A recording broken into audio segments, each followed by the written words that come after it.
Howdy folks, this is Checkers back with another video on Bethesda's RPGs, on the Elder Scrolls, and on a bit of history. A note from the Elder Scrolls Arena, the first Elder Scrolls game. A designer's note from its manual. That note has stuck with me over the last 22 years, and I thought I'd share that with you guys here.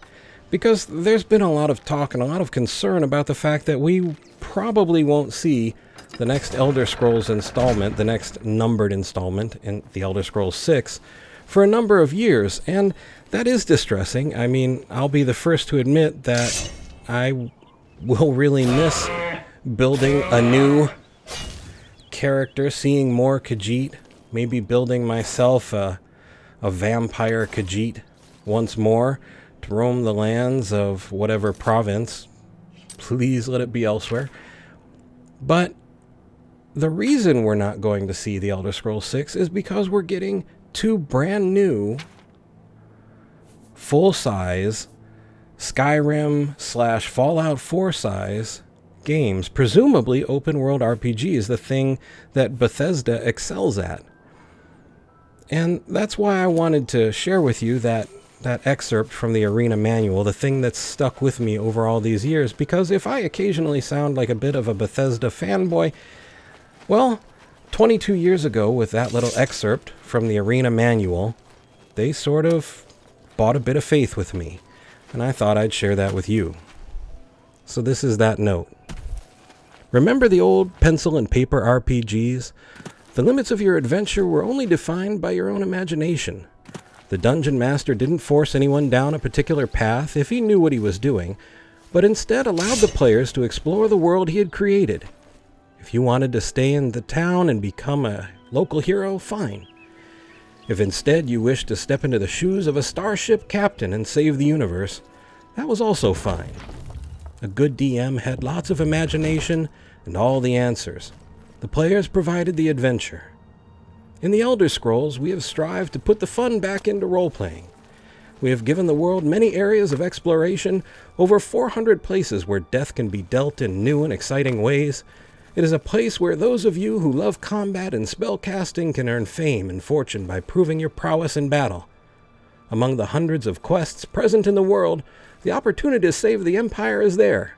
For those who are brave or foolhardy enough to seek it out, we plan to dedicate further expansion and adventure modules to giving people new areas to explore or other mysteries to solve. In the Elder Scrolls, there is no absolute right or wrong. We have always held that the ideas of good versus evil is a bit cliché, however effective it may be for running a story. Things in the real world are rarely black and white. We did include an overall quest for those of you who wish to participate in the never-ending battle of light versus darkness.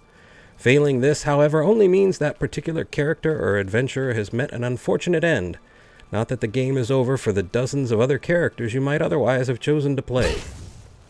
If you wish to become a thief who robs innocent nobles, fine. If you wish to play a warrior who makes it his mission to kill these thieves, that's fine too. All we did is give the computer all the parameters of the land, from the NPCs and their motivations, to monsters and their treasures, to nobles and their quests. The rest is up to you. The quest outlined in the introduction is to rescue the Emperor from the dimension in which Jagar Tharn has imprisoned him, by recovering the 8 pieces of the Staff of Chaos. Learn the world and its ways well, however, before you journey down this road. The arena can be deadly to the uninitiated. Explore as often as possible, perhaps using the many crypts and forgotten layers around the land to hone your skills. This will give you the experience necessary to win against stronger and tougher adversaries later in the game. I suggest you pay attention to any dreams or messages you may receive. The information contained in them can be very valuable, even necessary to complete the final quest successfully. There are many tests of character in the quest to recover the Staff of Chaos. The 8 pieces of the staff are the only way to open the gate to the world in which the Emperor has been banished. Bide your time and gain experience. Neither the Emperor nor the pieces of the staff are going anywhere. Creating a CRPG for the first time was a sometimes frustrating, always exciting, and wholly enjoyable process. Many nights were spent discussing the different aspects of the game, trying to make sure that you, the consumer, would get to journey within the most realistic fantasy environment possible without being forced into yet another boring world. Any of us can do that by just looking out the window. Our commitment and goal was to create the strongest fantasy role-playing game possible. It was very important to us that the people that bought TES Arena, got as much enjoyment out of playing it as we did creating it. As with any creative endeavor, however, we know that we do not have all the answers. Your feedback on TES Arena is very important to us. We invite your letters, suggestions, and comments so that together we may make future chapters of the Elder Scrolls as good as they can be.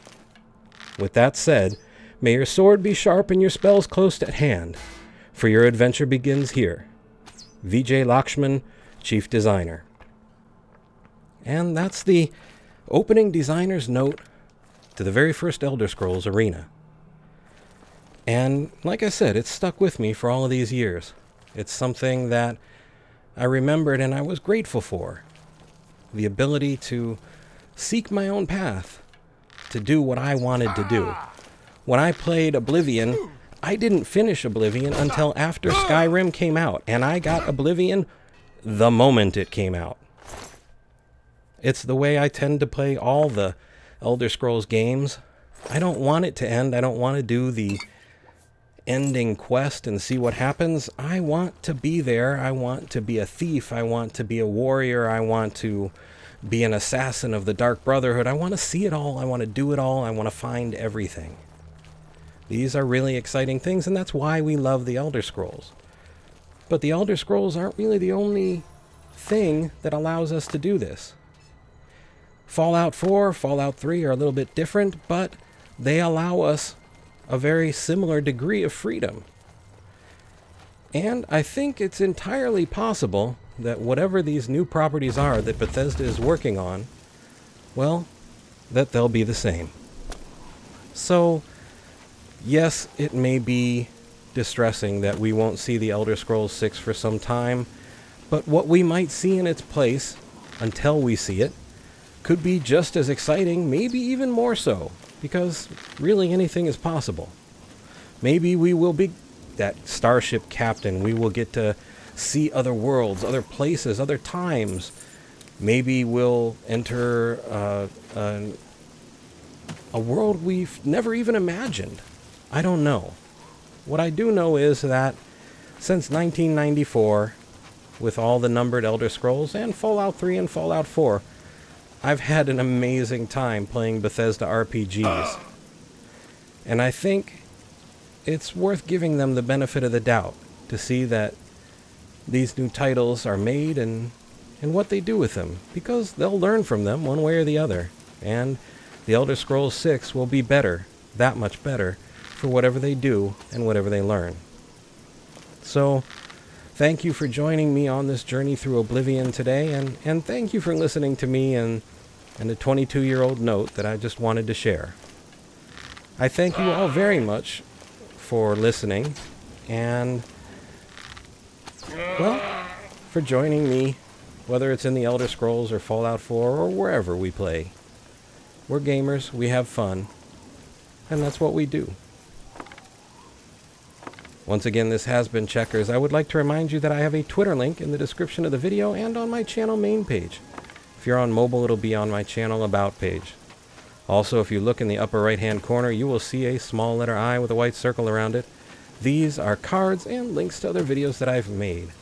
I would like to thank you for watching. I hope you found the video entertaining and maybe just a little informative.